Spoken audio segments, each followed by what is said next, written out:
sejahtera, nama saya Anisha Asmira. Pada hari ini saya akan membuat refleksi berdasarkan apa yang telah saya pelajari daripada kursus Kaedah Mengajar Bahasa Melayu. Saya akan membuat refleksi tentang kekurangan pengetahuan pedagogi dalam kalangan guru bahasa Melayu. Untuk pengenalan, dalam dunia pendidikan masa kini, kecekapan pedagogi memainkan peranan yang amat penting dalam memastikan proses pengajaran dan pembelajaran berjalan dengan berkesan. Pedagogi bukan sekadar cara guru menyampaikan isi pelajaran, tetapi juga melibatkan pemahaman mendalam tentang bagaimana pelajar belajar, bagaimana guru berinteraksi dengan pelajar, serta bagaimana suasana bilik darjah dapat diurus dengan baik dan berkesan. Sebagai pelajar dalam kursus Kaedah Mengajar Bahasa Melayu, saya semakin sedar bahawa pengetahuan pedagogi adalah tunjang utama kepada keberkesanan seorang guru. Namun begitu, realitinya masih ada guru yang kurang menguasai aspek ini, sama ada dari segi kawalan kelas, strategi pengajaran atau kemahiran komunikasi. Kekurangan ini boleh menjejaskan keseluruhan suasana pembelajaran dalam bilik darjah. Seterusnya adalah kesan kekurangan pengetahuan pedagogi. Kekurangan pengetahuan pedagogi memberikan kesan yang besar terhadap keberkesanan pengajaran dan pembelajaran. Antara kesan utamanya ialah pengajaran menjadi kurang menarik dan pelajar sukar memahami isi pelajaran. Sebagai contoh, guru tidak mempunyai strategi yang sesuai dengan tahap kebolehan pelajar, sesi pembelajaran akan menjadi membosankan dan pelajar tidak dapat mengaitkan pelajaran dengan kehidupan sebenar mereka. Selain itu, kawalan bilik darjah yang lemah juga menjejaskan tumpuan pelajar. Pelajar mungkin bercakap sesama sendiri, tidak memberi perhatian atau melakukan perkara lain semasa guru mengajar. Ini menyebabkan objektif pembelajaran gagal dicapai. Dari sudut komunikasi pula, guru yang tidak mempunyai kemahiran berinteraksi dengan baik mungkin menyebabkan hubungan antara guru dan pelajar menjadi renggang. Apabila pelajar tidak berasa selesa, mereka akan kurang bermotivasi untuk belajar. Dalam konteks pengajaran bahasa Melayu, guru tidak memahami pendekatan pedagogi yang berkesan, seringkali hanya menumpukan kepada hafalan tata bahasa dan karangan tanpa melibatkan pelajar secara aktif. Hasilnya, pelajar menjadi pasif dan tidak mampu menguasai kemahiran bahasa secara menyeluruh, sama ada mendengar, bertutur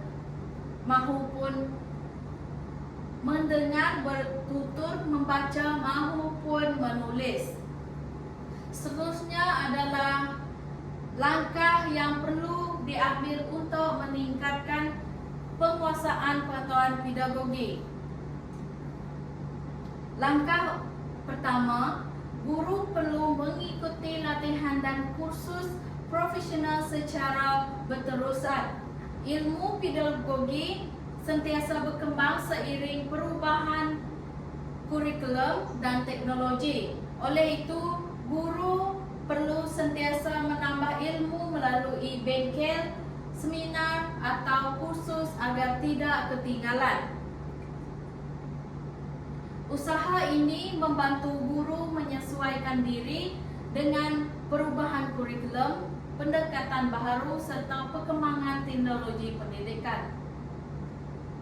Langkah kedua, guru mesti mengamalkan refleksi diri. Selepas sesi pengajaran, guru boleh menilai sejauh mana pelajar faham, apakah strategi yang digunakan guru itu berkesan dan apa yang perlu diperbaiki pada sesi seterusnya. Melalui refleksi ini, guru dapat mengenal pasti kekuatan dan kelemahan serta melakukan penambahbaikan berterusan terhadap kaedah pengajaran mereka. Langkah ketiga, guru perlu menggunakan pelbagai strategi pengajaran. Saya belajar bahawa dalam pengajaran bahasa Melayu, pelbagai pendekatan boleh digunakan seperti kaedah komunikatif, konstruktivisme atau pembelajaran berpusatkan pelajar. Pendekatan yang pelbagai membantu pelajar belajar dengan lebih aktif dan kreatif. Seterusnya adalah langkah keempat, yaitu guru perlu mengukuhkan kemahiran komunikasi interpersonal. Guru bukan sahaja perlu jelas dalam penyampaian, tetapi juga empati, sabar dan memahami perasaan pelajar. Hubungan yang positif antara guru dengan pelajar menjadikan suasana bilik darjah lebih harmoni dan kondusif. Dan langkah yang terakhir itu langkah kelima, guru perlu mengintegrasikan teknologi dalam pengajaran. Penggunaan aplikasi seperti Kahoot, Padlet ataupun Google Classroom boleh menjadikan PDPC lebih interaktif dan menyeronokkan. Ini bukan sahaja menarik minat pelajar, tetapi juga membantu mereka belajar mengikut gaya abad ke-21. Seterusnya adalah contoh situasi kekurangan pengetahuan pedagogi. Sebagai contoh, bayangkan seorang guru bahasa Melayu yang hanya menggunakan kaedah syarahan sepenuhnya tanpa memberi peluang kepada pelajar berbincang atau berinteraksi. Lama-kelamaan, pelajar akan cepat hilang fokus dan isi pelajaran tidak dapat difahami secara mendalam. Ini menunjukkan guru tersebut tidak mengamalkan prinsip pembelajaran aktif yang sepatutnya menjadi asas dalam pengajaran moden. Contoh kedua, apabila guru gagal mengurus bilik darjah dengan baik, pelajar menjadi bising dan suasana pembelajaran terganggu. Pelajar yang ingin belajar pun sukar memberi tumpuan dan akhirnya prestasi mereka terjejas. Satu lagi situasi ialah guru yang kurang kemahiran komunikasi. Apabila guru tidak mendengar pandangan pelajar atau tidak memberi ruang untuk bertanya, pelajar akan merasa takut untuk bersuara. Akibatnya, mereka kehilangan keyakinan diri, khususnya dalam aktiviti bertutur atau perbincangan kumpulan. Dalam pengajaran bahasa Melayu, hal ini sangat merugikan kerana komunikasi merupakan teras utama pembelajaran bahasa.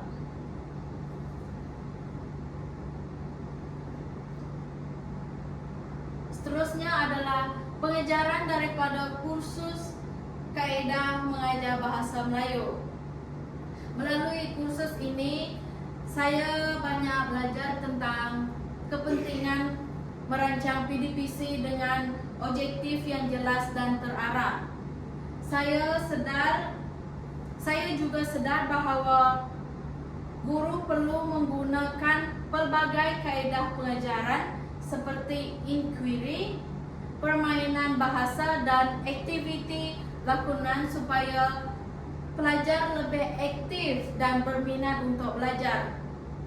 Selain itu, kursus ini mengajar saya bahawa guru bukan sekadar menyampaikan ilmu, tetapi juga mendidik dengan penuh kesabaran, kasih sayang dan empati terhadap pelajar.